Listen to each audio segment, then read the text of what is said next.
Okay, answer writing practice start చేశారా?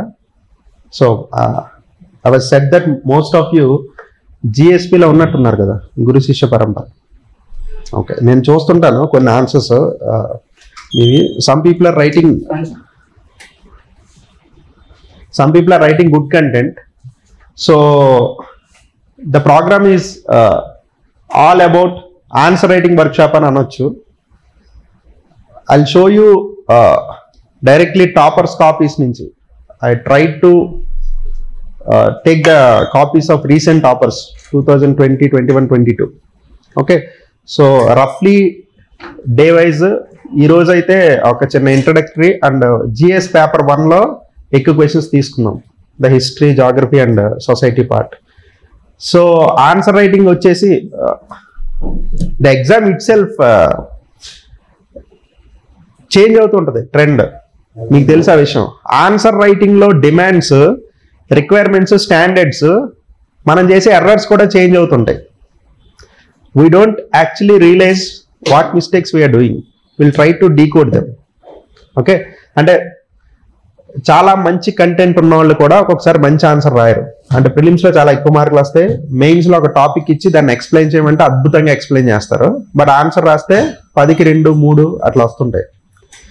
But చాలా limited content ఉన్న వాళ్ళు they end up getting 5, 6, 5.5 marks వస్తాయి out of 10. I'm telling. So clearly there is something problem with writing. Definitely problem ఉండకుండా అయితే మాత్రం marks రావు. At least సరే కొంతసేపు ఏపీఎస్సీని, టీఎస్పీఎస్సీని ఇట్లాంటి స్టేట్ పబ్లిక్ సర్వీస్ కమిషన్ పక్కన పెట్టేస్తే యూపీఎస్సీ స్టాండర్డ్స్ ఆఫ్ ఎవాల్యుయేషన్ బాగుంటాయి. మనం ఆ ప్రాసెస్లో ఉన్నాం కాబట్టి బాగుంటాయని నమ్మాలి, లేదంటే మనం పని చేయలేం. సో ఎక్కడ మిస్ అవుతున్నాం అనేది will try to decode. Threadbare వెళ్దాం. ఇంట్రడక్షన్, బాడీ ఎట్లా మిస్ అవ్వచ్చు, థ్యాంక్ యూ, ఎట్లా మిస్ అవ్వచ్చు, ఆల్రెడీ ఎలా, just give me a minute, sorry for the interruption. So as I was saying, so change అవుతూ ఉంటుంది మనం చేసే మిస్టేక్స్ కూడా. సో ఇంట్రడక్షన్లోని, బాడీ ఆఫ్ ద ఆన్సర్లోని, కన్క్లూజన్లోని చాలా జెనరిక్గా రాసేస్తున్నారు. ఇదివరకు ఎలా ఉండేదంటే my observation is 4 to 5 years back irrelevant content రాసేవారు, సంబంధం లేకుండా ఏది వస్తే అది రాసేవారు. ఇప్పుడు ఏం చేస్తున్నారంటే సంథింగ్ రిలేటెడ్ టు దాట్ రాసేస్తున్నారు.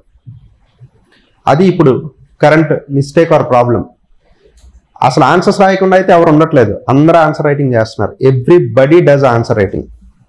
అంటే ఒక 5 to 10 పీపుల్ హైలీ టాలెంటెడ్ ఉంటారో వాళ్ళు డైరెక్ట్ రాసేయగలరు. మిగతా 90% ఎవరైతే సీరియస్ ఆస్పిరెంట్స్ ఉంటారో, మెయిన్స్ రాసేవాళ్ళు, most of them do answer writing. So answer writing చేయడం వల్ల, రెగ్యులర్ ఆన్సర్ రైటింగ్ చేయడం వల్ల ఓన్లీ ద టైం ఫ్యాక్టర్ ఒకటే మీరు పర్ఫెక్ట్ అవుతున్నట్టు. కంటెంట్ వైజ్ డెఫినెట్గా there is a lacunae, especially when questions are open ended. Factual questions అడిగారు అనుకోండి, for example forest conservation act recent amendments ఏం జరిగినాయి, what are the salient features, or else recent ban on export of rice, దాన్ని సెంటర్గా ఏదైనా question అడిగితే, millets గురించి అడిగితే, అంటే స్పెసిఫిసిటీ ఉండే క్వశ్చన్స్కి బెటర్ ఆన్సర్స్ రాయగలుగుతారు ఎక్కువ మంది. అలా కాకుండా ఇన్ జనరల్ విమెన్ ఎంపవర్మెంట్కి ఆర్ విమెన్ ఫైనాన్షియల్ ఇండిపెండెన్స్ రావడానికి గవర్నమెంట్ తీసుకునే మెజర్స్ ఏంటి, లేదంటే local self governance in true sense devolve చేయడానికి what are the recent measures taken by the union government as well as some of the state governments. అంటే దీనికి రెడీమేడ్గా prepare అయ్యి ఉండరు మోస్ట్లీ. మీరు అక్కడ answer you should frame it. So అలాంటప్పుడు the answer is going haywire, ఎటు పడితే అది వెళ్ళిపోతుంది. అండ్ కొన్ని I would like to use the word cringe అంటారు కదా సినిమాల్లో, క్రింజ్ ఇంట్రడక్షన్లో, క్రింజ్ కన్క్లూజన్లో రాస్తున్నారు. And presentation also I clearly observe that ప్రెజెంటేషన్లో ఏం చేస్తున్నారంటే ఆల్రెడీ ఒక సెట్ ప్యాటర్న్ పెట్టుకుని వెళ్ళిపోతున్నారు. నేను రే డయాగ్రామ్ వేయాలి, నేను ఫ్లో చార్ట్ వేయాలి, లేదంటే నేను కన్క్లూజన్లో ఖచ్చితంగా I would invoke sustainable development goals, I would write about Atmanirbhar Bharat, లేదంటే ఇంకోటి ఏంటో మ్యాక్సిమం గవర్నెన్స్ మినిమం గవర్నమెంట్. అక్కడ అవసరం ఉన్నా లేకపోతే రాసేస్తారు అంతే. నేను ఇది ఫిక్స్ అయ్యి వచ్చాను, నేను రాసేస్తాను అంతే, నాకు సంబంధం లేదు. సో దానివల్ల ఏమవుద్దంటే పెనలైజ్ అవ్వరు, కానీ రావాల్సిన మ్యాక్సిమం మార్క్స్ రావట్లేదు. అవి సీన్ టాపర్స్ కాపీస్ అనగానే మనం ఏమనుకుంటామంటే వీళ్ళందరూ ది బెస్ట్ ఆన్సర్స్ రాస్తారని అనుకుంటాం. It is not necessarily true. It is not necessarily true. అయితే వాళ్ళు చెత్త ఆన్సర్లు అయితే రాయరు, యావరేజ్ అబవ్ యావరేజ్ ఆన్సర్స్ రాస్తారు. అండ్ ఇప్పుడు ఆన్సర్ రైటింగ్ డిస్కస్ చేస్తున్నాం కాబట్టి జిఎస్ ఆన్సర్ రైటింగ్ కాబట్టి నేను కంప్లీట్గా జిఎస్నే సపోర్ట్ చేసుకుంటూ, అంటే జిఎస్ ఆన్సర్ రైటింగ్ అద్భుతంగా చేయండి, or that to paper 1 paper 2 paper 3 excel చేయండి సరిపోద్ది, ఇట్లాంటివి అయితే చెప్పను. అది కొంతవరకు కరెక్ట్ కాదు. What I want to say is getting marks or maximum marks in mains is a number game. Proper అంటే these toppers properly understand this number game. Number game అంటే ఫర్ ఎగ్జాంపుల్ మీరు ఈ ఇయర్ లాస్ట్ ఇయర్ టాపర్స్ మార్కులు తీసుకుని compare చేశారనుకోండి, the thing which they excelled is ethics, general essay and optional. ఇది strong ఉంటారు వాళ్ళు. అంటే దీంట్లో వెరీ గుడ్ మార్క్స్ వస్తాయి వాళ్ళకి. అండ్ జనరల్ స్టడీస్ మిగతా పేపర్స్ అంటే general essay and GS paper 4 ethics is also part of general studies అని అనుకుంటే, ఇప్పుడు మిగతా 3 పేపర్స్ ఉన్నాయి కదా, ఆ మిగతా 3 పేపర్స్లో వాళ్ళు పర్ఫార్మెన్స్ పడిపోకుండా చూసుకుంటారు. They get good numbers. మన కామన్ పార్లెన్స్లో చెప్పాలంటే 3 డిజిట్ టచ్ చేస్తారు వాళ్ళు. సో 3 డిజిట్ టచ్ చేయాలంటే మాత్రం డెఫినెట్లీ ఇప్పుడు మనం డిస్కస్ చేసేవన్నీ కూడా కొంచెం ఆలోచించండి. సో ఇవి మీరు ఇండివిజువల్ లెవెల్లో సబ్జెక్ట్ బై సబ్జెక్ట్ కొన్ని వేరియేషన్ ఉంటాయి. ఫర్ ఎగ్జాంపుల్ జాగ్రఫీలో you get a scope of illustrations ఎక్కువ ఇవ్వడానికి స్కోప్ ఉంటుంది. సోషల్ ఆస్పెక్ట్లో సొసైటీలో you can give more examples, data, సర్వేలు etcetera you can quote, recent incidents ఇవన్నీ కోట్ చేయొచ్చు. సో సబ్జెక్ట్ స్పెసిఫిక్ ఏవైతే మనం సబ్జెక్ట్ దగ్గరికి వెళ్ళామో అప్పుడు I'll discuss those things. In general I want to give some inputs. అంటే ఆన్సర్ రైటింగ్ నా అబ్జర్వేషన్లో ఏంటి, ఎక్కడ ప్రాబ్లమేటిక్ ఉందని. అంటే ఇదివరకటి రోజుల్లో అయితే ఇంట్రడక్షన్ ఖచ్చితంగా రాయండి, కన్క్లూజన్ ఖచ్చితంగా రాయండి, క్వశ్చన్ డిమాండ్ అడ్రస్ చేయండి, క్వశ్చన్ ఏమడిగితే దాని గురించి రాయండి అని. ఇవి నా దృష్టిలో అవుట్డేటెడ్, అందరికీ తెలుసు. అది నేను చెప్పనవసరం లేదు. అంటే అట్లీస్ట్ మనం దీనికోసం ఒక సెషన్ పెట్టుకుని కూర్చోవాల్సిన పని అయితే లేదు, నాకు తెలుసు. So something more than that. ఇప్పుడు మీకు చెప్పాను కదా, ఏదో ఒకటి రాసేయడానికి, మంచి ఇంట్రడక్షన్ రాయడానికి డిఫరెన్స్ ఉంటుంది. కన్క్లూజన్, క్రింజ్ కన్క్లూజన్ రాయడానికి, కొంచెం డీసెంట్ కన్క్లూజన్ రాయడానికి డిఫరెన్స్ ఉంటుంది. అండ్ ఎక్కడెక్కడ డ్రిఫ్ట్ అయిపోతున్నారో main demand of the question నుంచి మనం ఎగ్జాంపుల్స్తో సహా చూద్దాం. ఇప్పుడు నేను తీసుకున్న కాపీలన్నీ కూడా ది బెస్ట్ ఆన్సర్స్ కాదు, ది బెస్ట్ ఆన్సర్స్ ఒకటో రెండో ఉంటాయి. ఇలా డ్రిఫ్ట్ అయిపోయిన ఆన్సర్స్, ఇంకొంచెం బెటర్గా రాయగలిగిన ఆన్సర్స్, ఇట్లాంటివి తీసుకున్నాను నేను ఎగ్జాంపుల్స్ కింద. మీకు డిస్ప్లే చేసేవి అవే ఉంటాయి. అందులో ఎక్కడ డ్రిఫ్ట్ అయిపోయారు వాళ్ళు, మనం ఇంకొంచెం బెటర్గా ఎట్లా రాయొచ్చని. అండ్ ఇంకొకటి ఏంటంటే ఇక్కడ I would like to give you proper disclosure. ఇప్పుడు ఏంటంటే వాళ్ళు రాసిన ఆన్సర్ల మీద తప్పులు ఎతకడం కాదు మన పని. ఇప్పుడు వాళ్ళు అలా రాశారు కదా, మనల్ని మిమ్మల్ని నన్ను కూర్చోబెట్టి రాయమంటే వాళ్ళు రాసిన దాంట్లో సగం కూడా రాస్తాం లేదు, doubt. Okay, so it's not like finding fault with them, trying to learn through their mistakes. It's not that we are greater than them, మనం వాళ్ళతో. సో మనం అందరూ కూడా we are all on that learning curve. So మనం ముందు చేసిన mistakes చూసి కూడా మనం నేర్చుకోవచ్చు. సో క్రింగ్ ఆన్సర్ రాయకుండా ఉంటే చాలు, మార్కులు పడతాయి. So that is the intention. ఓకేనా, రెడీ ఉంది? ఓకే.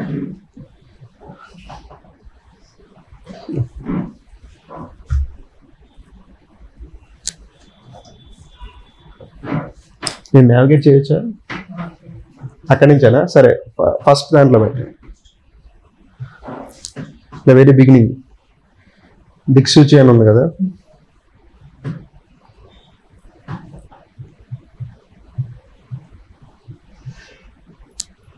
యా,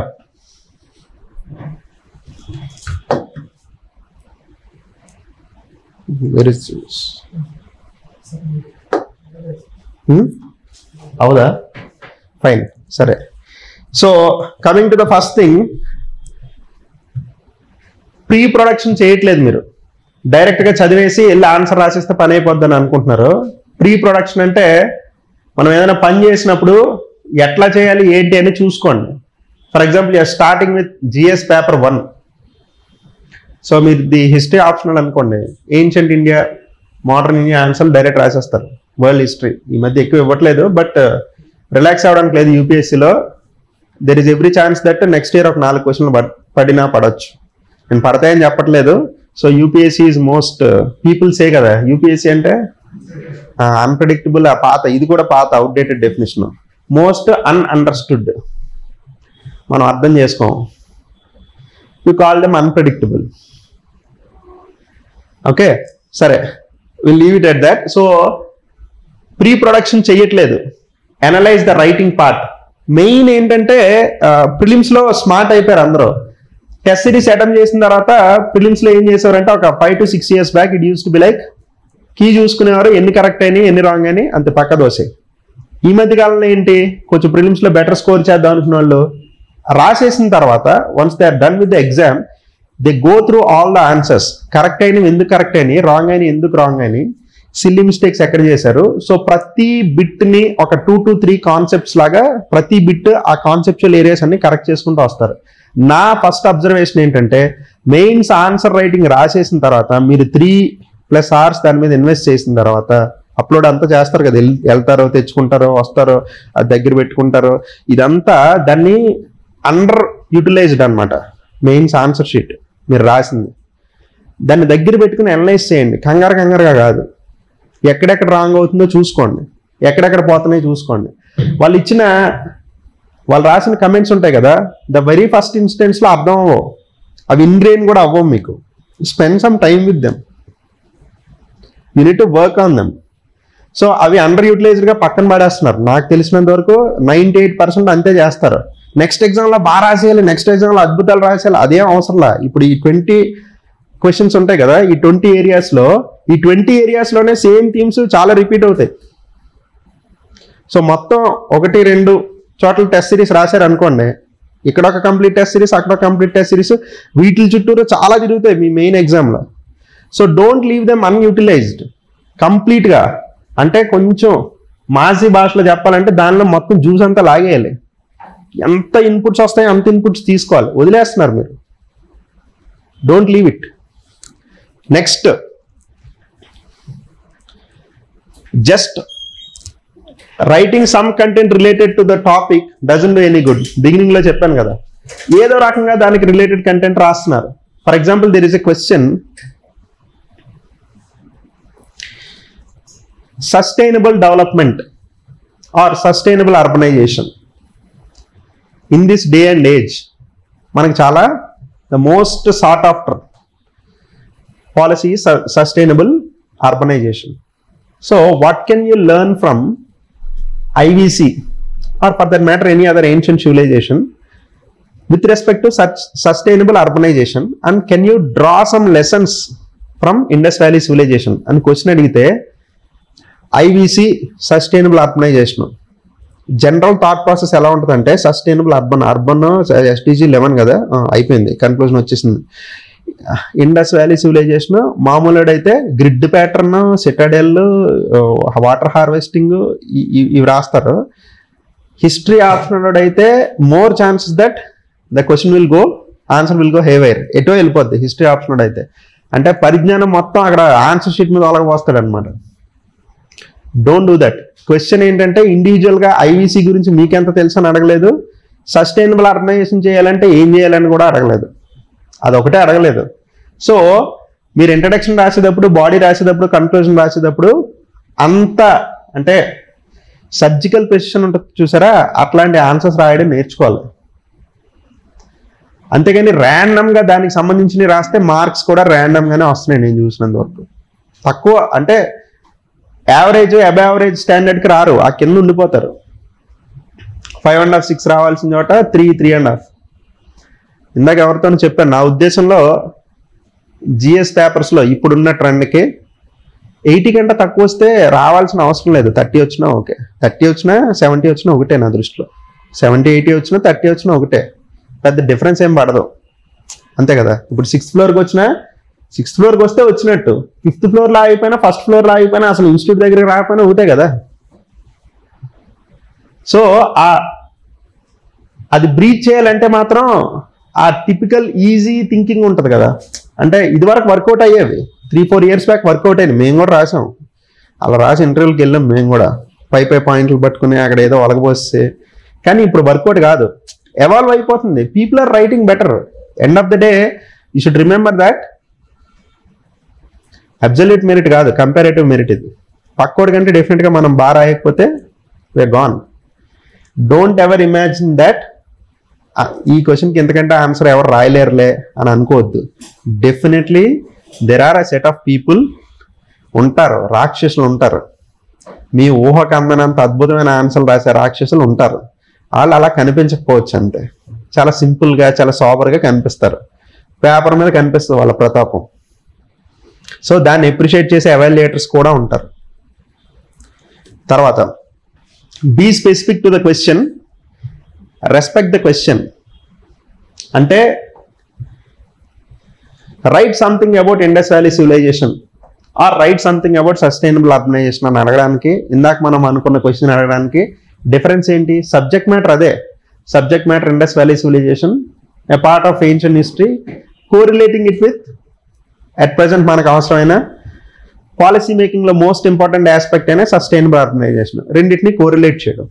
సింపుల్గా ఇండస్ వ్యాలీ గురించి ఒక క్వశ్చన్ అడిగి, లేదంటే సస్టైనబుల్ అర్బనైజేషన్ అంటే ఏంటి, సస్టైనబుల్ డెవలప్మెంట్ గోల్స్ అర్బనైజేషన్ గురించి ఏముంది అని సింపుల్ క్వశ్చన్ అడగడానికి, ఇలా ఈ రెండింటిని ఇంటిగ్రేట్ చేసి అడగడానికి తేడా ఏంటంటే,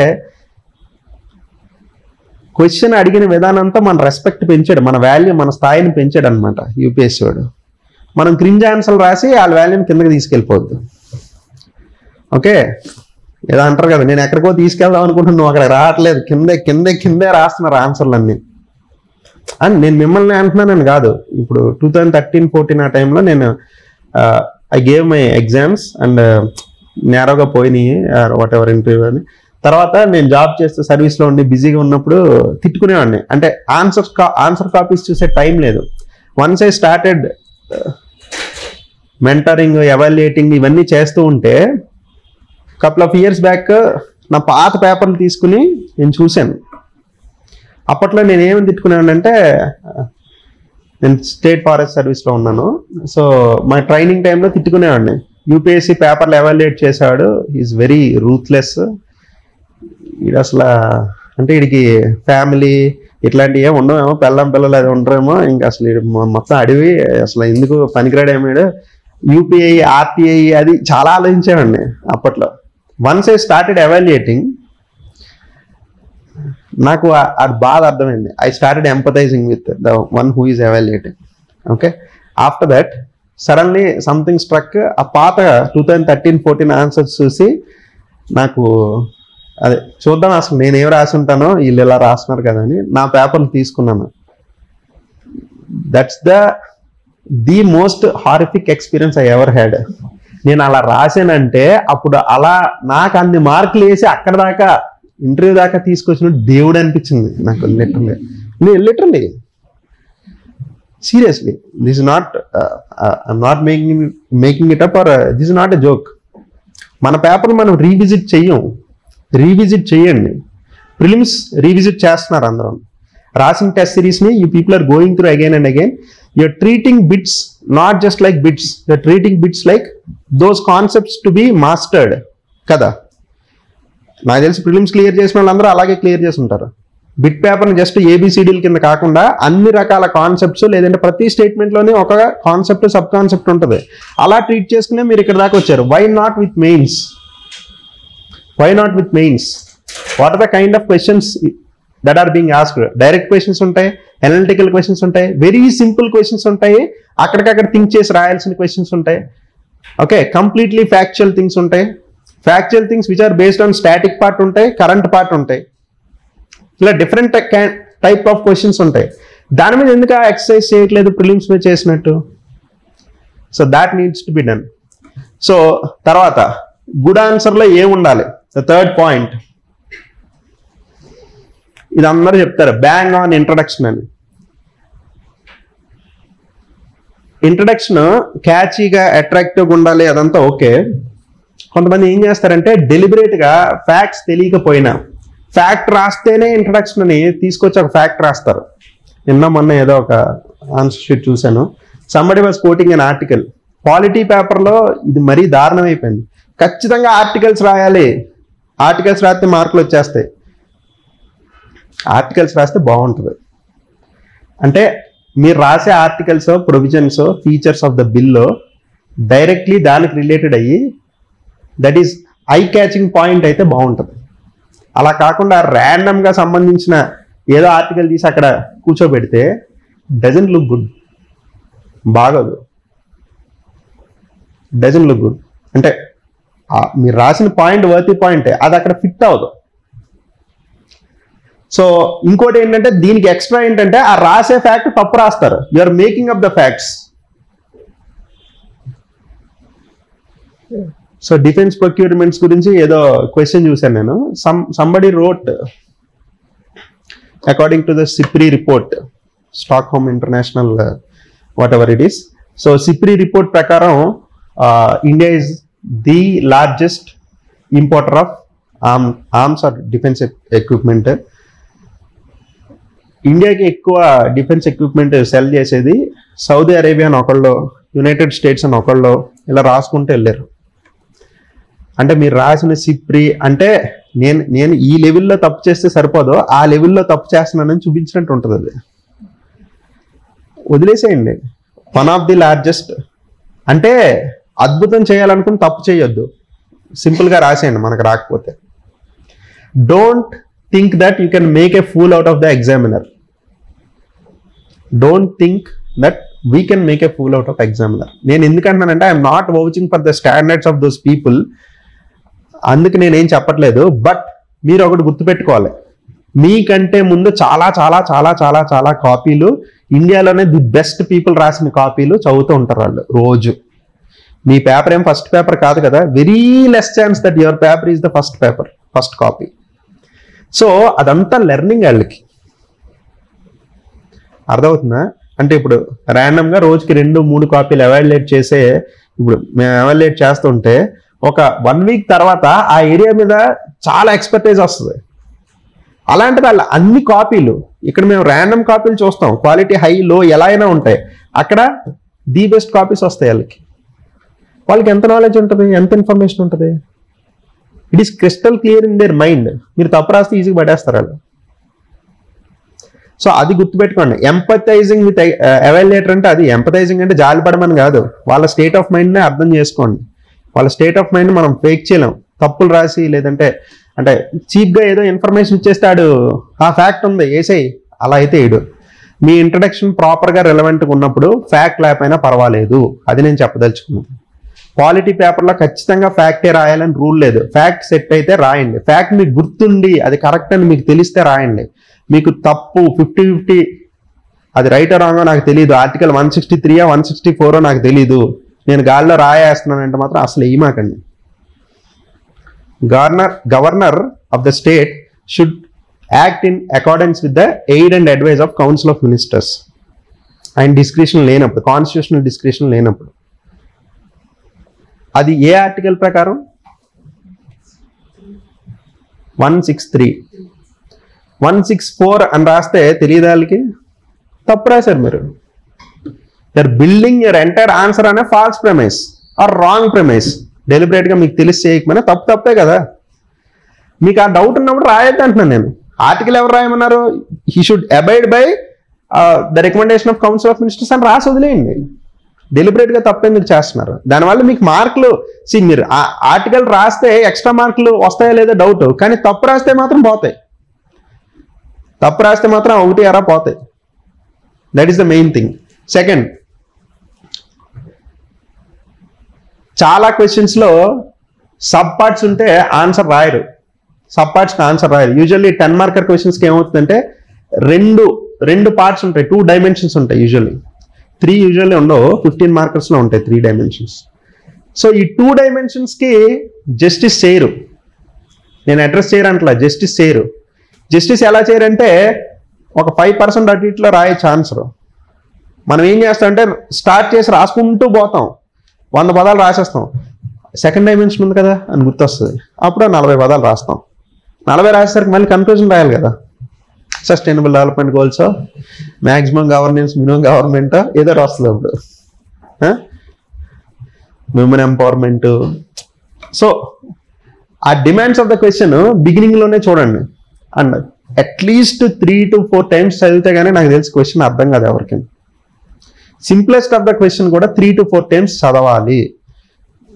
ఇంకా ఎక్కువసార్లు చదివినా మంచిదే. మినిమం 3 to 4 times అంటున్నాను నేను. చదవకపోతే మీకు అర్థం కాదు క్వశ్చన్. ఒకవేళ అర్థమైన అందులో ఫ్యాక్ట్స్ ఒకటే will grasp. We don't completely understand the demand of the question. తర్వాత ప్రజెంటేషన్. ఇది మోస్ట్, నాకైతే పర్సనల్గా ఎక్కువ ఇరిటేట్ చేసే ఫ్యాక్టర్ ఇది. కొంతమంది ఏం చేస్తారు తెలుసా, 20 ఆన్సర్స్ రాస్తారు, పనున్నా లేకపోయినా ప్రతి ఆన్సర్లోని మేఘాలు మబ్బులు వస్తాయి. ఇలా ఇలా ఇలా ఇలా అయితే రే డయాగ్రామ్ వేసేస్తాడు రాయడానికి బద్ధంగా వచ్చి. ది మోస్ట్ ఇరిటేటింగ్, అంటే బాగా ట్రెండ్లో ఉన్న క్రింజ్ ఇది. అలా రాయకండి. టైం అయిపోతుందన్న ఇంకొకటి అన్న టైం మీరు బిగినింగ్లోనే చూసుకోండి. మీరు అవర్లీ టార్గెట్స్ పెట్టుకోవాలి. 3 hours ఎగ్జామ్ రాస్తున్నారంటే ఫస్ట్ 1 hourలో ఎన్ని 10 మార్కర్స్ రాస్తున్నారో, ఎన్ని 15 మార్కర్స్ రాస్తున్నారు, ఆర్ మొత్తం 10 మార్కర్స్ రాస్తే ఎన్ని రాస్తున్నారు, ఆన్ అండ్ యావరేజ్ ఆ టైంకి అయిపోయేలా పెట్టుకోండి. యూజువల్లీ ఏమవుతుందంటే ఫస్ట్ అవర్లో రిలాక్స్డ్గా రాస్తున్నారు, సెకండ్ అవర్లో కొంచెం స్పీడ్ పెంచుతున్నారు, ఇంకా థర్డ్ అవర్లో మ్యాట్రిక్స్ రీలోడెడ్ సినిమా నడుస్తుంది థర్డ్ అవర్లో. So the content is completely going haywire. చాలా మంది 70s దగ్గర 80s దగ్గర ఆగిపోవడానికి ఇంప్రాపర్ మేనేజ్మెంట్, టైం మేనేజ్మెంటే కారణం. టైం ఉంటే రాస్తారు. సో బిగినింగ్లో మీరు రిలాక్స్డ్గా రాసిన ఫస్ట్ అవర్ లేదంటే ఫస్ట్ 1.5 hourలో వచ్చిన మార్కుల కంటే ఇక్కడ లాస్ట్ 1 hourలోనో లాస్ట్ 45 minutesలోనో కోల్పోయిన మార్కులు ఎక్కువ ఉంటాయి. చెప్పాను కదా, ఎప్పుడు కూడా ఎమోషనల్ ఇంటెలిజెన్స్ ఉండాలి. Don't get driven by emotions. చాలా బాగా రాస్తున్నాను ఫస్ట్ ఆన్సర్లో, ఈ దెబ్బతో నాకు సర్వీస్ వచ్చేయాలి, వద్దు. అది అలాగే ఉంటుంది. ఇంకొక గంట తిరిగేసరికి ఏమవుద్ది, అయ్యి బాబాయ్ పేపర్ కంప్లీట్ అయితే చాలరా బాబు, ఆ టైప్లో ఉంటుంది. So don't get carried away. Manage your time well. And general SI కూడా ఇదే ప్రాబ్లం ఉంటుంది. ఫస్ట్ ఎస్ఐ 10 minutes 15 minutes కదా అని you overdo the first SI. Second SI is gone. You planted the seed for second SI disaster in the first SI. ఎట్లాగా 10-15 minutes extra తీసేసుకున్నారు, gone. So don't do that. And flow charts, pie diagrams, schematics, illustrations ఎలా అయినా చూడండి. ఇప్పుడు illustrations ఏం చేస్తారంటే, for example geography ఎక్కువ illustrations use చేసే వన్ ఆఫ్ ద ఏరియా కాబట్టి మీరు ఏదో ప్రిపేర్ అయ్యి ఉంటారు. సాయిల్ మ్యాప్ ఏదో ప్రిపేర్ అయ్యి ఉంటారు. మీరు ప్రిపేర్ అయిన సాయిల్ మ్యాప్లో మీ నోట్స్లోనో లేదంటే మీరు రాసిన టెస్ట్ సిరీస్లోనో ఒక స్టైల్లో ఉంటుంది మ్యాప్. దాన్ని అలా దించేయాల్సిన పని లేదు.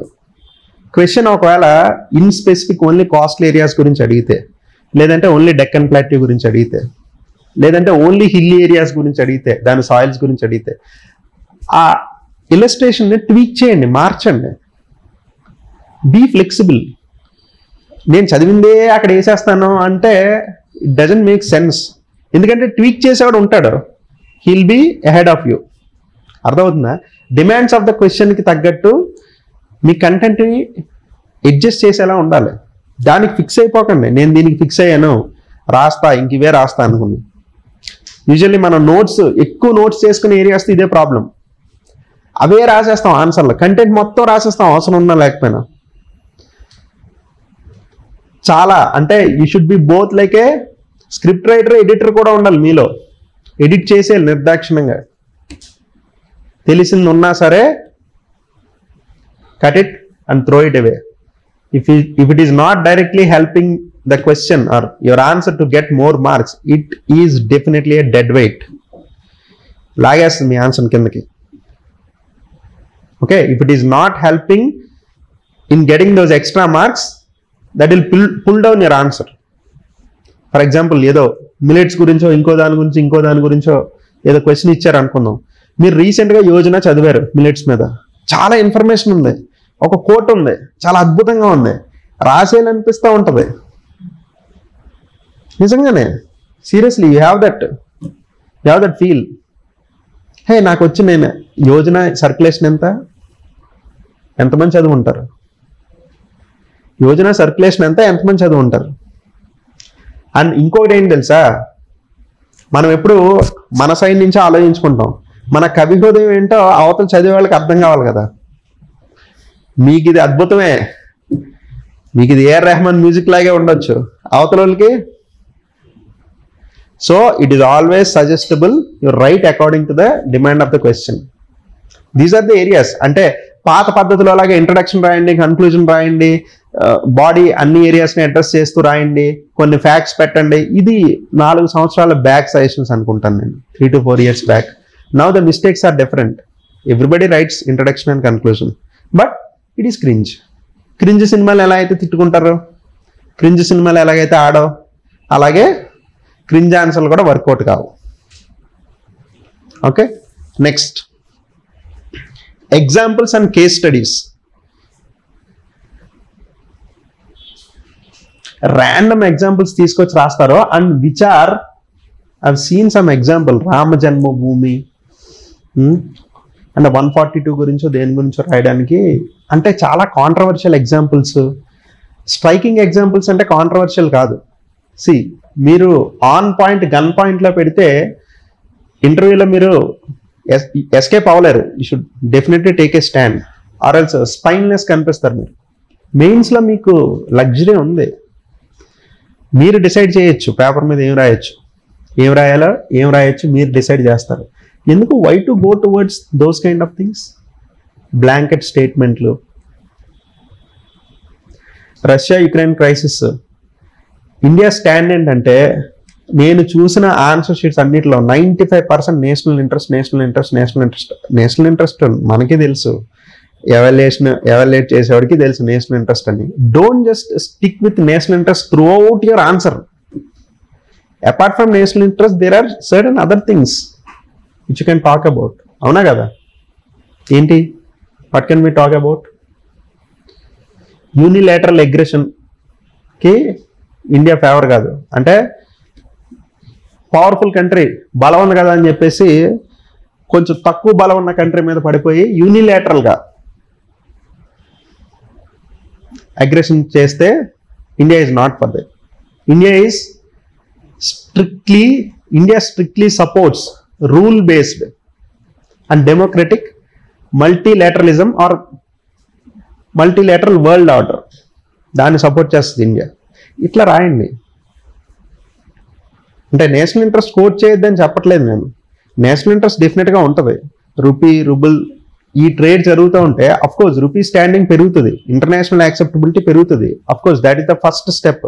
రూపీ రిజర్వ్ కరెన్సీ అవ్వడం అనేది it is a long process, but for that long process there should be a first step కదా. This is one such step అని అనొచ్చు. అక్కడ నేషనల్ ఇంట్రెస్ట్ ఉంటుంది ఖచ్చితంగా. But having said that, don't just లూప్గా national interest అని రాయొద్దు. Okay, తర్వాత కన్క్లూజన్. ఇది నేను ఆల్రెడీ చెప్పాను కదా మీకు. సో ద కన్క్లూజన్లో మీరు ప్రీ ఫిక్స్డ్ కన్క్లూజన్తో వచ్చేయకండి. బ్యాలెన్స్డ్ వ్యూ తీసుకోవాలి అంటే బ్యాలెన్స్డ్ వ్యూ అన్ని క్వశ్చన్లకి సరిపోదు. అర్థమైందా? వాట్స్ యువర్ ఒపీనియన్ అంటే ప్రతి చోట బ్యాలెన్స్డ్ వ్యూ అంటే రెండింటినీ ఈక్వల్గా బ్యాలెన్స్ చేసి చూపించడం అనేది కుదరదు కొన్ని క్వశ్చన్స్లో కొన్ని ఏరియాస్లో. ఓకే, కొన్ని ఏరియాస్లో కంప్లీట్గా ఒక సైడ్కి స్టాండ్ తీసుకోవాలి, లేదంటే టిల్ట్ అయినట్టు ఉంటుంది మన వ్యూ. అవునా కదా? సో ఫర్ ఎగ్జాంపుల్ ఇప్పుడు ఈ మైగ్రెంట్ క్రైసిస్ ఉంది, లేదంటే మన నార్త్ ఈస్ట్లో law and order problem or whatever it is ఉంది. ఇప్పుడు మైగ్రెంట్స్ని హ్యుమానిటేరియన్ గ్రౌండ్స్లో వచ్చిన వాళ్ళని వచ్చినట్టుగా, ఇల్లీగల్ మైగ్రెంట్స్ని వచ్చిన వాళ్ళని వచ్చినట్టుగా యాక్సెప్ట్ చేయాలా, లేదంటే అది లా అండ్ ఆర్డర్ ప్రాబ్లం అవుతుంది కాబట్టి ఆపేయాలా, లేదంటే ఇక్కడ డెవలప్మెంటల్ ఇష్యూస్ వస్తాయి కాబట్టి ఆపేయాలా? అక్కడ బ్యాలెన్స్డ్ వ్యూ ఎలా తీసుకోవాలి? బ్యాలెన్స్డ్ వ్యూ ఉంటుంది అక్కడ? నాకు తెలిసి అయితే ఉండదు. అంటే కొంతమంది అంటే ఆన్ అండ్ యావరేజ్ సంవత్సరానికి 2 లక్షల మంది ఇల్లీగల్ ఇమిగ్రెంట్స్ వస్తుంటే బ్యాలెన్స్డ్ వ్యూ తీసుకుని 1,00,000 మందిని అలౌ చేసి 1,00,000 ఆపేయాలా? బ్యాలెన్స్డ్ అంటే అంతే మరి నాకు తెలిసి. అలాంటి పాయింట్స్లో అలాంటి ఆస్పెక్ట్స్లో బ్యాలెన్స్డ్ వ్యూ ఉండదు. It's okay if you don't take, it's not, don't go by those అంటే నేసేయర్ వర్డ్స్ అంటారు. అవి ఆ నేసేయర్ వర్డ్స్తో వెళ్ళిపోకండి. క్వశ్చన్ ఇచ్చిన వాళ్ళకి తెలుసు, it's not a single person who is framing the question. There is a committee ఒకటి ఉంటారు కదా క్వశ్చన్స్ ఇచ్చినప్పుడు. They expect bureaucratic style answers expect చేస్తారు. ఇందాక అనుకున్నాం కదా క్వశ్చన్స్ మన రెస్పెక్ట్ పెంచే ఉంటాయి క్వశ్చన్స్ అని, ఆన్సర్స్ కూడా అలానే ఉండాలి. మార్కులు పడతాయి యూపీఎస్సీ వరకు అయితే డెఫినెట్గా మీరు బాగా రాస్తే బాగా మార్కులు వస్తాయి. Can be assured of that. So అట్లాంటి ర్యాండమ్ కన్క్లూజన్స్ రాయొద్దు. నెక్స్ట్ స్క్రోల్ చేయండి. కొన్ని myths before we start with our answer sheet evaluation analysis. So మీకు ఆల్రెడీ చెప్పాను కదా, నెంబర్ గేమ్ అర్థం చేసుకోండి. ఎందుకంటే నేను చూసిన దాంట్లో లాస్ట్ 2-3 years మార్క్స్, అంతకుముందు కూడా అదే, that equally holds good, same thing. మీరు డిఫరెన్షియేషన్ తీసుకురావాలంటే మార్క్స్లో జిఎస్ 1, 2, 3లో ఎక్కువ డిఫరెన్షియేషన్ తీసుకురావాలి. 10 marks or 15 marks per paper or 20 marks at max. Okay, exceptional candidates ఉంటారు, 130, 140 వస్తాయి. అవి జనరల్ ట్రెండ్ అయితే కాదు. ఒక 20 marks అనుకోండి. కానీ ఎస్ఏలో అలా కాదు. ఎస్ఏలో 60-70 marks వచ్చిన వాళ్ళు ఉంటారు, 140, 150 వచ్చిన వాళ్ళు ఉంటారు, అఫ్కోర్స్ 160 వచ్చిన వాళ్ళు ఉన్నారు. I'm not taking outlier examples తీసుకోవట్లేదు. టాపర్స్ మార్క్ తీసుకునే 168 వచ్చినాయి, నెక్స్ట్ 168 నీకే వద్దు, ఎందుకంటే అవి నమ్మొద్దు. అవుట్లయర్ని దృష్టిలో పెట్టుకుని మనం ఫంక్షన్ చేయొద్దు. ఓకే, సో నెంబర్ గేమ్ బాగా అర్థం చేసుకోండి. అంటే నేను చెప్పేది ఏంటంటే జిఎస్ ఆన్సర్స్, జిఎస్ 1, 2, 3, 4 ప్రాక్టీస్ చేస్తున్నారు కదా ఆన్సర్స్, మీరు ఎంత బాగా ప్రాక్టీస్ చేసి ఎంత మంచిగా కంటెంట్ కన్సాలిడేషన్ చేసుకుని ఎంత బాగా ఆన్సర్స్ రాసినా your GS answer writing is not complete if you are not doing the same with the optional, if you are not doing same with the general essay. Gone, అయిపోయింది. అలా చాలా మంది పోయారు, చాలా కంటెంట్ ఉన్న వాళ్ళు పోయారు. అంటే మీ GS answers are not finished unless you do the optional and general essay part. And optional మీరు ఎంత కష్టపడి చదివినా, మీకు ఎంత ఎక్స్పర్టైజ్ ఉన్నా, పుస్తకాలు రాసే అంత క్యాపబిలిటీ ఉన్నా, జిఎస్లో మినిమం స్టాండర్డ్ లేకపోతే ఎగ్జామ్ రాయాల్సిన పని లేదు నాకు తెలిసి. Okay, so balance them. Balance is very very very important. Don't neglect or ignore. So since most of you మీకు టైం ఉంది కాబట్టి ఇప్పటి నుంచే ఇన్కల్కేట్ చేసుకోండి దట్ బ్యాలెన్స్. ఓకే, ఏ ఒక్కటి పోయినా పోయినట్టే. మళ్ళీ మొత్తం మెయిన్స్ రాయడం కాదు, ప్రిలిమ్స్ నుంచి రాసుకురావాలి, గుర్తుపెట్టుకోండి. That prelims has become a bigger nightmare now. Okay, so next myth ఏంటంటే, నువ్వు ఆల్రెడీ చాలా సీనియర్ ఆస్పిరెంట్స్కి ప్రాబ్లం ఇది. ఆల్రెడీ 2-3 సార్లు మెయిన్స్ రాసిన వాళ్ళు ఉంటారు కదా, మీకు ఆల్రెడీ చాలా తెలుసు, ఓన్లీ ఆన్సర్ రైటింగ్ ఒకటే చెయ్యండి. అది హాఫే కరెక్ట్. ఆల్రెడీ చాలా తెలియడం వేరు, మన బ్రెయిన్లో చాలా కాన్సెప్ట్స్కి, చాలా ఏరియాస్, చాలా సబ్జెక్ట్స్కి సంబంధించిన కంటెంట్ ఉండడం వేరు. అది కన్సాలిడేటెడ్గా రెడీ టు యూజ్ ఫార్మేట్లో మన ఫింగర్ టిప్స్ మీద ఉండడం వేరు. అంటే కొత్త కొత్త పుస్తకాలు చదవాలని అనట్లేదు నేను, ఆల్రెడీ చదివిన దాన్ని రెడీ టు యూజ్ ఫార్మేట్లో కన్సాలిడేటెడ్ ఫార్మేట్లో పెట్టుకోండి. So answer writing should always go in hand with your content మీద వర్క్ చేయండి. కొంతమంది మొత్తం చదవాల్సి ఉంటుంది, కొన్ని ఏరియాస్ టచ్ చేసి ఉంటారు, చదవాల్సి వస్తే చదవండి. కొంతమంది అన్ని ఏరియాస్ టచ్ చేస్తుంటారో ప్రాపర్గా కన్సాలిడేట్ చేసుకుని ఉండరు. కొంతమంది కన్సాలిడేషన్ కూడా చేసేసుకుని ఉంటారో రివైజ్ చేసి ఉండరు. సో ఇదంతా చెయ్యండి ప్రాసెస్. ఎవరు ఏ స్టేజ్ దగ్గర ఉన్నారో వాళ్ళకే తెలుసు. You know better about your self. Okay, so don't leave any part of the syllabus just because UPSC did not give any questions on world history for a couple of years doesn't mean that UPSC ఇంకెప్పుడు ఆ ఏరియాలో questions ఇవ్వదని కాదు. Okay, so that is the main thing. చాలా మంది చదవట్లేదు. చదవకపోతే ఏమవుద్దంటే ఇందాక మనం అనుకున్నాం కదా, క్రింజ్ కన్క్లూజన్లు లేదంటే ర్యాండమ్ ఇంట్రడక్షన్లు, సంబంధం లేని మేడప్ ఫ్యాక్ట్స్ ఇవన్నీ వస్తాయి చదవకపోతే. అవునా కదా? మనం ప్రాపర్గా చదవకపోతేనే వస్తాయి. ఎప్పుడు ప్యారలల్గా మీరు కంటెంట్ మీద వర్క్ చేస్తుండాలి. బెస్ట్ ఆన్సర్ మనం ఎన్ని స్కీమ్లు వేసినా, ఎన్ని ఫ్లో చార్ట్లు వేసినా, ఎంత హడావిడి చేసినా కంటెంట్ లేకపోతే బెస్ట్ ఆన్సర్ రాదు. తెలుగులో ఒక సామెత ఉంటుంది కదా, పిండి కొలది రొట్టె అని. మన దగ్గర ఉన్న పిండి బాగుంటే రొట్టె ఆటోమేటిక్గా బాగుంటుంది. మన దగ్గర పిండి సరిగ్గా లేదనుకోండి, low quality, how will you come at with good answers? It is impossible. So అలాగని చెప్పి మొత్తం పూర్తిగా టైం అంతా చదువుతూ కూర్చోవాల్సిన అవసరం లేదు. Just be conscious enough to cater that much amount of, అంటే ఆ టైం దానికి ఇచ్చేసేయాలి content. Writing practice, writing simultaneous, not one after the other. Content సరిగా రాయకుండా ఏదో సబ్ స్టాండర్డ్ ఆన్సర్స్ రాసి ల్యాకింగ్ ఇన్ కంటెంట్ అని ఇది కమెంట్ రాసిన తర్వాత మళ్ళీ మీరు కంటెంట్ మీద కూర్చోవడం, ఇది కాదు. సైమల్టేనియస్. తర్వాత కొన్ని మిత్స్ ఉన్నాయి విత్ రెస్పెక్ట్ టు ఇవన్నీ. జనరల్గా ఆల్రెడీ డిస్కస్ చేసాము. రైట్ ఓన్లీ ఫ్యాక్ట్స్ ఇన్ ఇంట్రడక్షన్లో ఖచ్చితంగా ఫ్యాక్ట్ రాయాలి. అవసరం లేదు. ఫ్యాక్ట్ సూట్ అయితే మీకు తెలిస్తే మోస్ట్ అప్రాప్రియేట్ ఉంటుంది అనుకుంటే రాయండి. అంత మాత్రాన ఎక్కడి నుంచో ఫ్యాక్ట్ ర్యాండమ్గా తీసుకొచ్చి అక్కడ అతికించకండి, అక్కడ కూర్చోబెట్టకండి. It doesn't look good. Keywords or directives. Keywords, directives రెండు, ఈ రెండిట్లోని టూ మచ్ అంటే ఒక వర్డ్ని పట్టుకుని ఆర్ ఒక ఫ్రేజ్ని పట్టుకుని మీ ఆన్సర్ మొత్తం రాయకండి. ఇందాక ఐవీసీ సస్టైనబుల్ అర్బనైజేషన్ ఉంది కదా, ఇండివిజువల్గా ఐవీసీ గురించి రాసేమని కాదు, ఇండివిజువల్గా సస్టైనబుల్ అర్బనైజేషన్ గురించి రాసేమని కాదు. ఈ రెండింటికి మధ్య ఉన్న లింక్ని అడిగాడు. ఓకే, సో క్వశ్చన్ టోటాలిటీలో చూడండి. కీవర్డ్ని part of keyword or key ఫ్రేజ్ని టోటాలిటీలో పార్ట్ కింద చూడండి. అంతేగాని సస్టైనబుల్ అర్బనైజేషన్ గురించి పొలోమని రాసేస్తే అయిపోదు. సస్టైనబుల్ అర్బనైజేషన్ అంటే ఇలా చేయాలి, గవర్నమెంట్ ఇచ్చేస్తుంది, లేదంటే వేరే కంట్రీస్ ఇలా చేస్తున్నాయి, మనం సో అండ్ సో కంట్రీస్తో కొలాబరేట్ అవుతున్నాము, అదంతా సస్టైనబుల్ అర్బనైజేషన్కి ఆన్సరే. Okay, it doesn't be a good answer for the question asked. IVC నుంచి సస్టైనబుల్ అర్బనైజేషన్కి ఏం లెసన్స్ ఉన్నాయి, దట్ ఈస్ ద క్వశ్చన్ కదా. So don't get driven away by keywords and phrases. ఎందుకంటే నేను చూసేటప్పుడు, ఎవాల్యుయేట్ చేసేటప్పుడు నేను చూస్తాను, దాన్ని గట్టిగా 2-3 సార్లు అండర్లైన్ చేస్తాడు.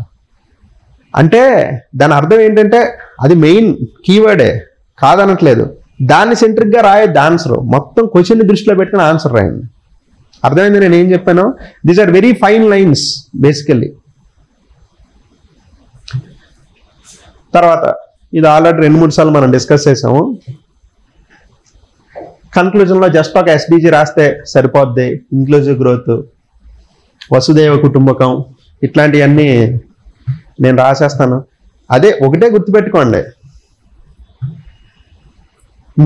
మీరు ఎవరింటికి వెళ్ళారు, ఏదో స్నాక్స్ పెడితే చాలా బాగుంది స్నాక్ అని అంటే, అసలు మొత్తం మీ ఫ్రెండ్ సర్కిల్, మీ చుట్టాలు ఎవరింటికి వెళ్ళినా 10 సంవత్సరాలు అదే స్వీట్ పెడితే, అదే స్నాక్ పెడితే మీకు ఎలా అనిపిస్తుంది? Then imagine the state of mind of examiner.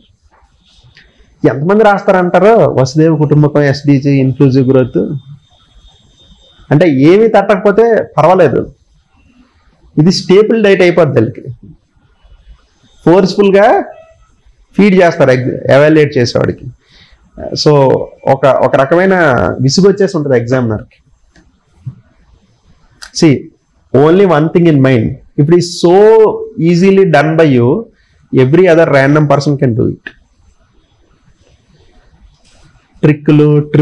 టిప్పులు ట్రిక్కులు ఇట్లాంటివన్నీ మనం ఈజీగా ఇంప్లిమెంట్ చేస్తే పక్కోడు కూడా ఈజీగా ఇంప్లిమెంట్ చేస్తారు కదా. ఆడు అదే ప్రిలిమ్స్ పాస్ అయ్యాడు. సేమ్ అశోక్ నగర్ కాకపోతే ఓల్డ్ రాజేంద్ర నగర్, లేదంటే ముఖర్జీ నగర్, ఇంకో హిమాయత్ నగర్, ఏదో నగరం మొత్తం మీద చదువుతున్నాడు కదా. He'll be aware of these things, he'll feed the same thing. So please don't do that. So will try to decode some of the answers. కొంచెం స్క్రోల్ చేయండి, అనలైజ్ చేసి చూద్దాం. ఎపిగ్రాఫిక్ సోర్సెస్ కనిపిస్తుందా? కొంచెం జూమ్ చేస్తారా?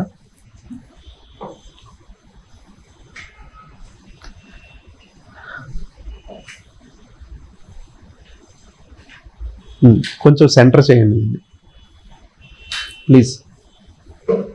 అంతేనా? ఓకే, సరే scroll చేయండి కొంచెం పైకి. సో ఈ క్వశ్చన్ చూడండి, జిఎస్ పేపర్ 1 క్వశ్చన్ ఇది. Epigraphic sources are the best reflections of ancient Indian art and culture. Comment. Excuse me. ఏం రాయొచ్చు ఆన్సర్? ఐ థింక్ ఈ answer, I think this answer copy is Srishti Sharma అనుకుంటా, ఫస్ట్ ర్యాంక్ వచ్చిన అమ్మాయిదో, I believe so. Okay, so answer ఏం రాయొచ్చు?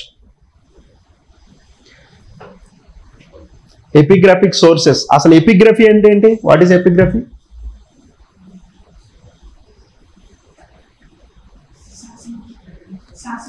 Good, శాసనాలు. They are the best reflections of ancient Indian art and culture. నేను మరీ హై లెవెల్కి వెళ్ళిపోకుండా ఇక్కడ ఎక్కడెక్కడ షార్ట్ కమింగ్స్ ఉన్నాయి, ఎక్కడెక్కడ మిస్టేక్స్ ఉన్నాయో చెప్తాను.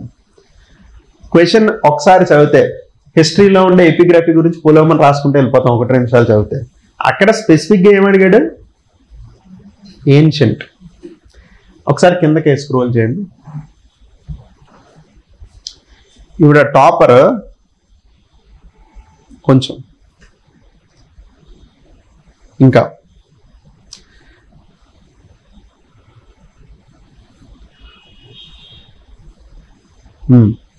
చాలు.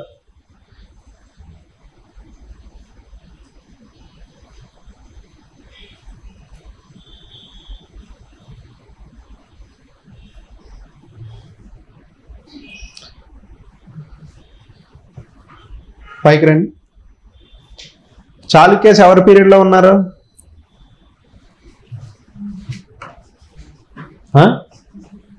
ఓకే, విజయనగరాస. విజయనగరాస్ గురించి రాయొచ్చా? పైకి రండి. ఇది ఇబ్బందిగా ఉంది, నేను స్క్రోల్ చేసుకోవడానికి ఏమన్నా ఉంటుందా? లేదా? పీడిఎఫే కదా, అవ్వట్లేదా? ట్యాబ్ నుంచి చేయొచ్చా? ఉందా? కనెక్టింగ్ కేబుల్ ఉందా? లేదంటే బ్యాగ్లో కనెక్టింగ్ కేబుల్ ఉందా?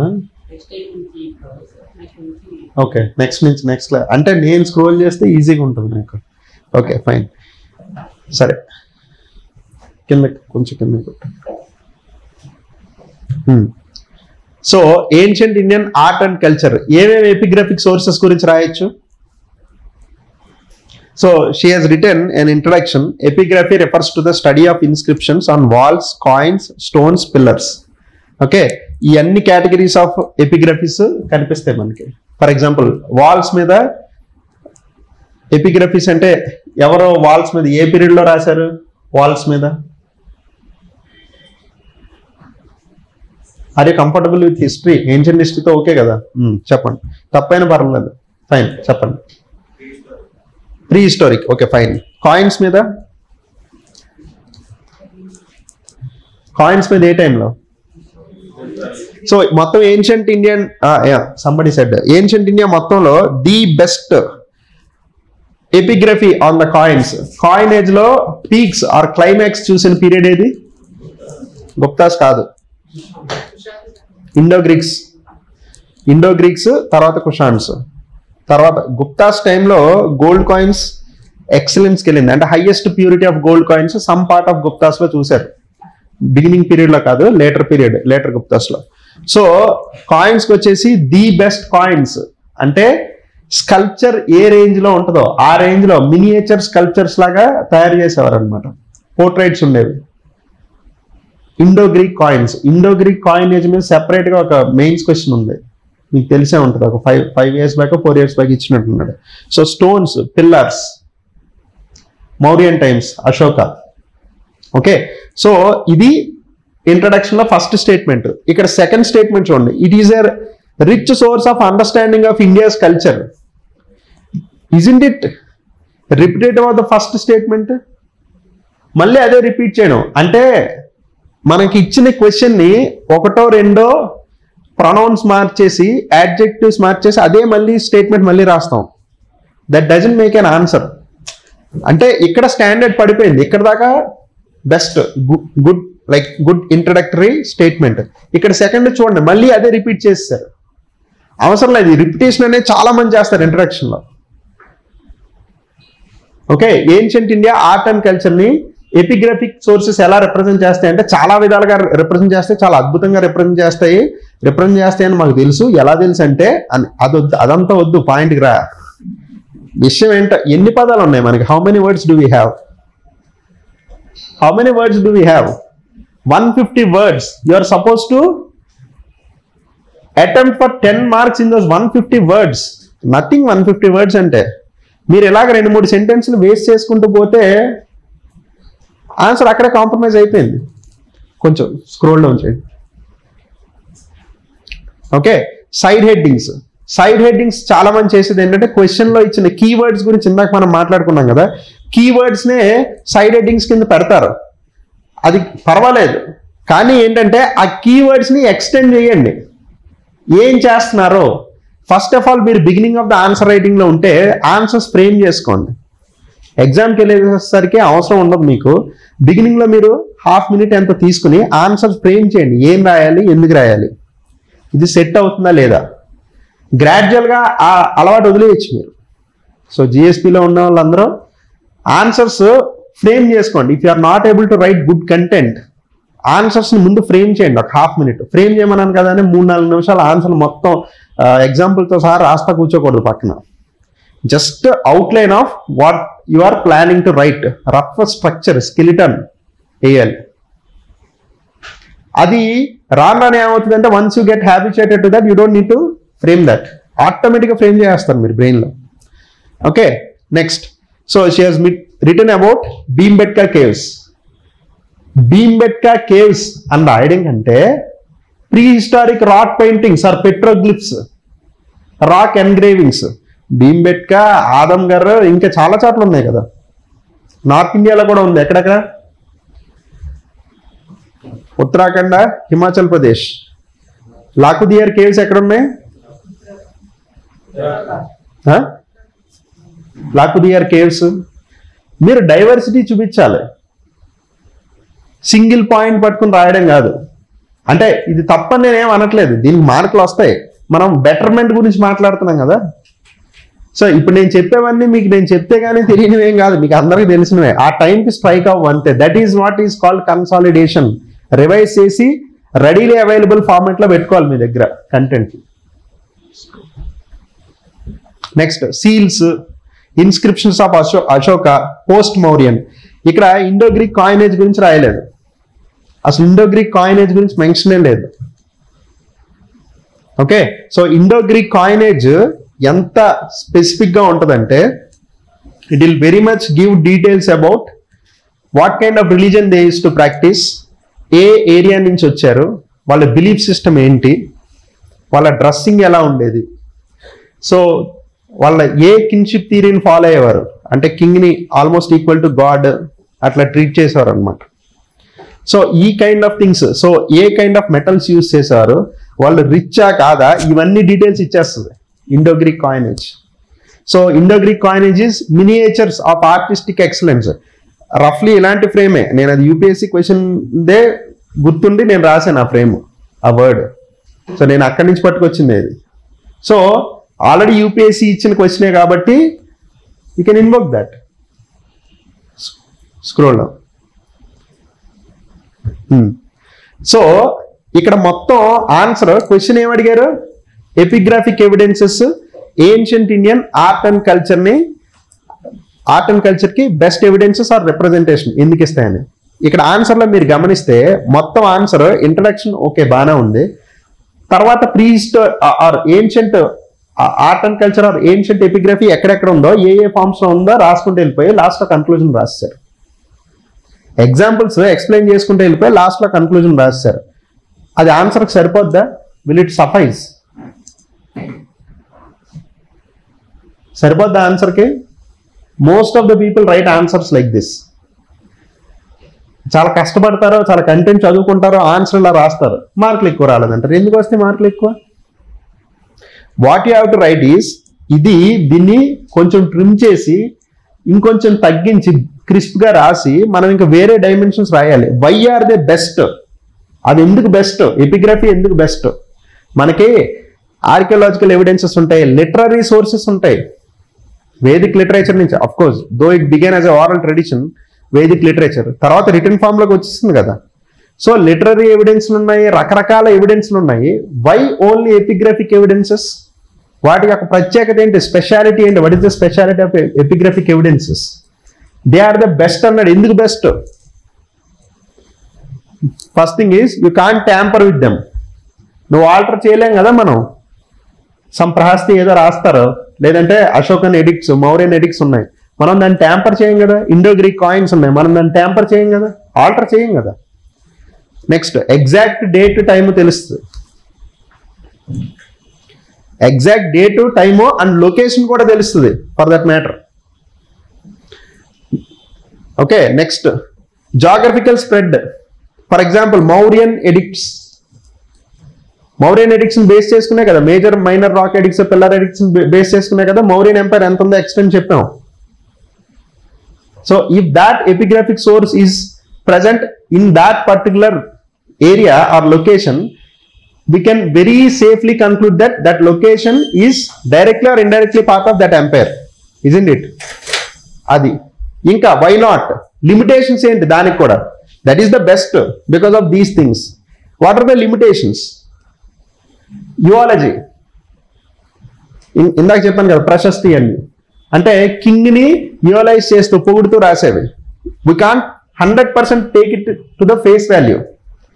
ఫర్ ఎగ్జాంపుల్ అశోక దగ్గర లేదంటే అశోక కళింగ వార్లో 1 lakh పీపుల్ని చంపేసిన తర్వాత he thought of giving up the violence. So బేరిఘోష మానేసి దమ్మఘోష. సో 1 lakh పీపుల్ అనే word that is largely utilized. అంటే 1 lakh పీపుల్ని చంపుండకపోవచ్చు, లేదంటే సో అండ్ సో కింగ్ దగ్గర 100,000 క్యావలరీ ఉందని చెప్తారు. 100,000 cavalry is an exaggerated word mostly. So అట్లా యూఆలజీస్ ఉంటాయి కొన్నిసార్లు ఏంటంటే they can't be deciphered. For example Indus valley civilisation or Harappan సివిలైజేషన్లో seals, sign boards, all these are not yet deciphered. అంటే ఉన్న ఎపిగ్రాఫిక్ ఎవిడెన్సెస్ వాటిని పూర్తిగా డీకోడ్ చేసి దాని అర్థం ఏంటో మనం ఇంకా తెలుసుకోలేదు, ఉన్నా లేనట్టే కదా. So these are some of the limitations. When the question is asked to justify or question is proposing that epigraphic sources are the best, yes, they are best to this extent, but they also have limitations. And raste answer ki balance వస్తుంది.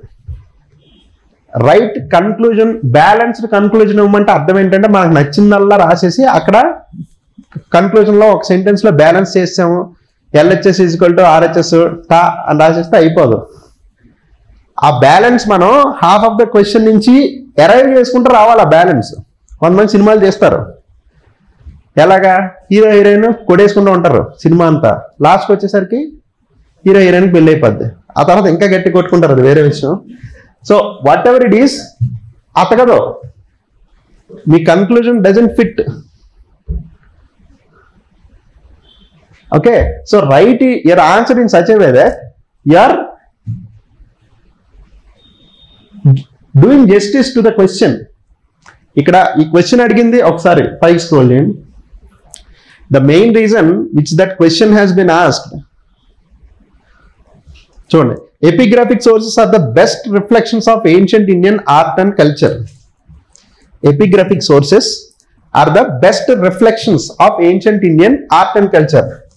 Yes they are to a large extent. మనం రాసిన 4 or 5 examples మంచి examples రాయండి. మీరు ఒక 8 to 10 examples రాయని అవసరం లేదు. యూ కెన్, అంటే ఇట్ ఈస్ జస్ట్ 150 మార్కర్ కాబట్టి వెరీ వెల్ 4 to 5 ఎగ్జాంపుల్స్ రాస్తే సరిపోతాయి. అండ్ మీ దగ్గర ఇంకా డేటా ఉందనుకోండి, ఐడియాలు తన్నుకొచ్చేస్తున్నాయి, ఫ్యాక్ట్స్ తన్నుకొచ్చేస్తున్నాయి, నేను ఆపుకోలేకపోతున్నాను అనుకుంటే మీరు ఇక్కడ why are they best, what are the limitations ఉన్నాయి కదా, అక్కడ కూడా మీరు ఎగ్జాంపుల్స్ ఇస్తే రాశారు కదా, ఆ ఎగ్జాంపుల్స్ ఈ ఎగ్జాంపుల్స్ ఓవర్లాప్ అవ్వకుండా రాయండి. అక్కడ ఇంకొక 2, ఇక్కడ ఇంకొక 2, 4, ఇవి ఒక 4, 5, 9 సరిపోయినాయి కదా.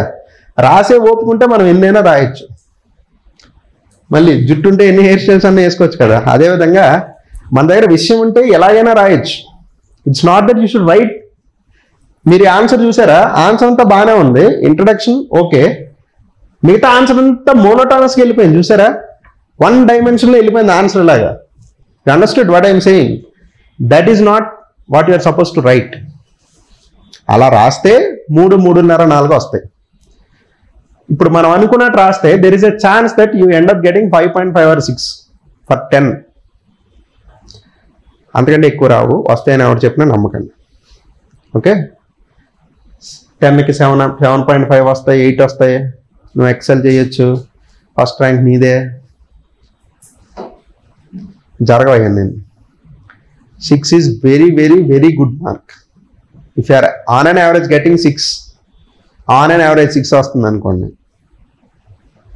గ్రేట్ మార్క్స్ వస్తాయి మీకు. 130లో అంటే 10కి 6 వస్తాయి అంటున్నాను నేను. ఎక్కడో బ్రీచ్ చేస్తారు, 15 మార్కర్స్కి ఇంకా ఎక్కువ వస్తాయి కదా. So will get 9 or something, will breach 140 mark. So 140 దాటి ఎవరికి రావు యూజువల్లీ, మీరు ఎక్సెప్షనల్గా రాసిన. ఎందుకు ఇక్కడ ప్రాబ్లం ఏంటంటే రాయరని కాదు, అంటే each GS paper comprises of 4 to 5 subjects or areas. So అన్ని ఏరియాస్లోని అంత ఎక్సెల్ చేసే వాళ్ళు ఉండరు. ఓకే, కొన్ని ఏరియాస్ ఆఫ్ స్ట్రెంగ్త్ ఉంటాయి, ఏరియాస్ ఆఫ్ వీక్నెస్ ఉంటాయి. Again the number game comes in to picture. So answer should not be written in a monotonous form. ఇప్పుడు మోనోటానీ అంటే ఏంటో అర్థమైందా? సో ఎపిగ్రాఫిక్ సోర్సెస్ గురించి రాసేయడం,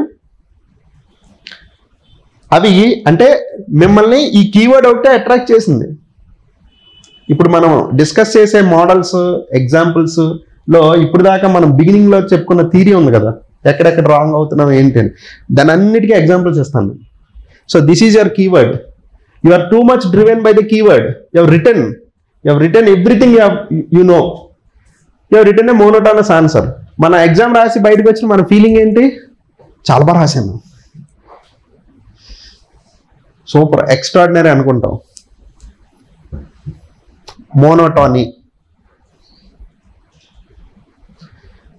సో హాఫ్ వరకు answer బాగానే ఉంటుంది. ఎప్పుడైతే మొత్తం మోనోటానస్కి అదే రాశారో వర్కౌట్ అవుతుంది. అట్లా కాకుండా 8 points రాసింది ఆవిడ, ఆ అమ్మాయి 8 points రాసింది. సో ఒక 5 points రాసేసి కన్సైజ్ చేసి మిగతా డిస్కషన్ దాని మీద పెడితే బాగుంటుంది. చెరో 2 points. Why they are best, what are their limitations, and a balanced view. Balanced view అంటే ఏం రాస్తారు? Epigraphic sources are better compared to other in these terms, but they are not the best when correlated with the others. ఈ combination best reflections of art and culture. Safe. అర్థమైందా? Epigraphic sources ని వేరే వాటితో correlate చేసుకుంటే, scientific techniques అవ్వచ్చు, artefacts అవ్వచ్చు, literary sources అవ్వచ్చు, వీటన్నిటితో కోరిలేట్ చేసుకుంటే then they are the best representations or reflections of art and culture. You understand now? Yeah, that is how you draw balanced conclusions. నేను కూడా ఇలా ఆన్సర్ రాసినాను. ఇంకా పరిజ్ఞానం మామూలు పరిజ్ఞానం కాదు. హిస్టరీ మొత్తం ఉపేందర్ సింగ్ దగ్గర మొదలుపెట్టి మొత్తం రోమిలా తాపరు, ఏఎల్ భాషము నవిలేసి ఆన్సర్ రాసేవాళ్ళం. వర్కౌట్ అవ్వదు. You don't need to read that much. Consolidate and you can very well get good marks. Practice చేయండి బాగా. It's not that you finish off reading first and then will write అని అనుకుంటారు కదా. ఫస్ట్ది ఎప్పటికీ జరగదు. You can't finish reading, so you won't write. You'll write first time in the examination hall. ఈ ట్రిక్లు టిప్పులు అన్నీ ఉన్నాయి కదా, నేనే కదా చాలా మంది చెప్తారు ఇవన్నీ. అంటే డిఫరెంట్గా చెప్తారు, ఒక్కొక్కళ్ళు ఒక్కొక్క స్టాండ్ పాయింట్లో కొన్ని ఎగ్జాంపుల్స్ పెట్టి చెప్తారు. లార్జ్లీ చాలా మంది చెప్తారు. మీరు యూట్యూబ్ ఓపెన్ చేసి ఇండియా వైడ్గా ఎత్తుక్కుంటే బోల్డ్ మంది చెప్తారు. అందరి దగ్గర ఉంటాయి టిప్లు ట్రిక్లు. Implementation is the key. Standing by this and implementing it day in and day out. Complete ingrained అయిపోవాలి, ఆటోమేటిక్గా ఫ్లో అయిపోవాలి మీ నుంచి ఈ థాట్ ప్రాసెస్ అంతా. ఎవరో ఎక్స్పర్సన్ చెప్పాల్సిన పని ఉండకూడదు మీకు. So that is the key.